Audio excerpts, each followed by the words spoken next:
गो जबान के करा में रंग डाली हो भगवान। भैया के साली छई दू गो जबान के करा में रंग डाली हो भगवान। छोट की तो हमारे पमोरई छई बड़ा की रोज फोना मो करई छई होली में लेतई हमारो परान। भैया के साली छई दू गो जबान के करा में रंग डाली हो भगवान। भैया के साली छई दू गो जबान के करा में रंग डाली हो भगवान। डीजे अमित तिवारी डीजे अमित तिवारी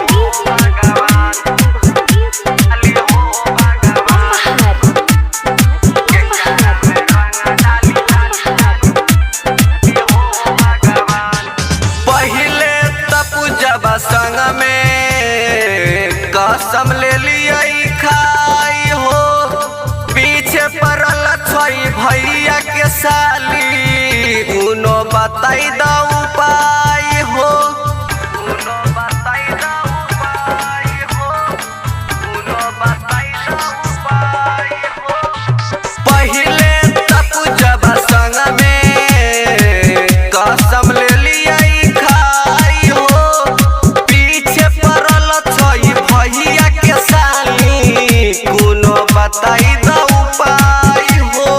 कुनो बताई द उपाय हो। कुनो बताई द उपाय हो। दोनों मिल के करे परेशान के करा में रंग डाली हो भगवान। भैया के साली छई दू गो जबान के करा में रंग डाली हो भगवान। छोटो की तो हमारे पमोहरई छई बड़ा की रोज फोना मो कहरई छई लागै छै होली में लेतै परान। भैया के साली छई दू गो जबान के करा में रंग डाली हो भगवान। भैया के साली छई दू गो जबान के करा में रंग डाली हो भगवान। डीजे अमित तिवारी डीजे अमित तिवारी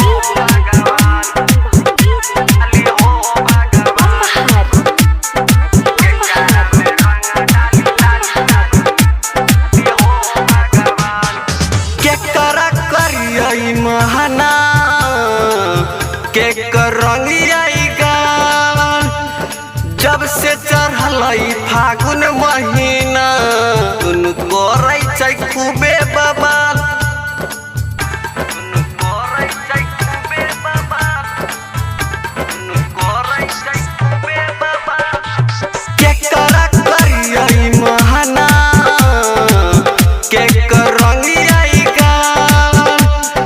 जब से चढ़लई फागुन महीना उनको रई छै खूबे बबाल।